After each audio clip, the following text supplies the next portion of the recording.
Hello అండి అందరికీ. ఈరోజు సండే స్పెషల్ వచ్చి మా ఇంట్లో అయితే ఏమీ లేదు. మా ఇంట్లోనే మా ఫ్యామిలీలోనే ఒక స్పెషల్ అయితే ఉంది. అదేంటంటే మా చిన్న బావగారు అంటే మా హస్బెండ్ వాళ్ళ చిన్నన్నయ్య ఉంటారు కదా! ఆ బావగారు అండ్ మా అక్క వాళ్ళ మ్యారేజ్ యానివర్సరీ అనమాట. సో, వాళ్ళు సక్సెస్‌ఫుల్‌గా 7 ఇయర్స్ అయితే కంప్లీట్ చేసుకున్నారు. సో, మాకైతే ఒక చిన్న ట్రీట్ అయితే ఇచ్చారనమాట వాళ్ళు. సో, మమ్మల్ని అయితే మా బావగారు అండ్ అక్క రెస్టారెంట్‌కైతే వెళ్ళమన్నారు. కానీ మాకు టిఫిన్స్ మీద క్రేవింగ్స్ ఉండి ఈ రెస్టారెంట్ అంటే ఒక షాప్‌కైతే వచ్చామనమాట. సో, అక్కడైతే మేము ఒక చోలా పూరి అండ్ అలాగే గోబీ మంచూరియన్ అయితే ఆర్డర్ చేసుకున్నాము. చోలా పూరి అండ్ టేస్ట్ అయితే సూపర్‌గా ఉన్నింది. బా నచ్చింది. కర్రీ కూడా. అండ్ ఏందంటే మంచూరియా వచ్చి చాలా ఎక్కువ ప్రైస్ అనిపించింది నాకైతే. బట్ క్వాంటిటీ కూడా చాలా తక్కువ ఉంది. ప్రైస్ వచ్చి 90 రూపీస్ ఉంది. టేస్ట్ కూడా చాలా స్వీట్‌గా ఉంది.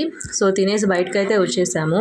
ఇంకా రాంగానే మేమైతే ఒక బ్యాగ్ షాప్ కోసం సెర్చ్ చేస్తున్నామన్నమాట. ఒక బ్యాగ్ కొనుక్కోవాలని చెప్పి. సో, మాకు బ్యాగ్ షాప్ అయితే దొరకలేదు గానీ మధ్యలో వెజిటబుల్ షాప్ దొరికింది. సో, కొన్ని వెజిటబుల్స్ అయితే తీసుకున్నాం. అండ్ అలాగే బ్యాగ్ షాప్ కోసం వెతుకుతూ ఒక షాప్‌కైతే వెళ్ళాం. అక్కడైతే మాకు నచ్చలేదు. అండ్ దెన్ వేరే షాప్‌కెళ్తే అక్కడ నచ్చిందనమాట. అవి కూడా కొనుక్కున్న తర్వాత కొంచెం ఎదురుంగా షాప్ కూడా కొత్తగా పెట్టారంటే అక్కడ కూడా వెళ్ళి చూసేసామనమాట. అండ్ దెన్ క్రిస్మస్ కూడా దగ్గరికి వచ్చేసింది కాబట్టి ఒక చిన్ని స్టార్స్ లాంటి లైట్స్ అయితే తీసుకుందాం అనుకొని లైట్స్ తీసుకుందామని వెళ్ళాము. ఆ లైట్స్ కూడా తీసుకున్నామన్నమాట. తీసుకొని ఇంటికైతే వచ్చేసాము.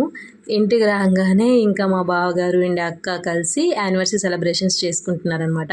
ఐస్ క్రీమ్ కేక్ కట్ చేసి ఇంకా వాళ్ళతో పాటు మా ఇద్దరు క్యూటీ పైస్ ఇంకా ఉన్నారు. సో, ఈరోజైతే చాలా బాగా గడిచింది మాకు. And thank you for the treat అక్క అండ్ బావగారు. Happy anniversary both of you. Thank you for watching.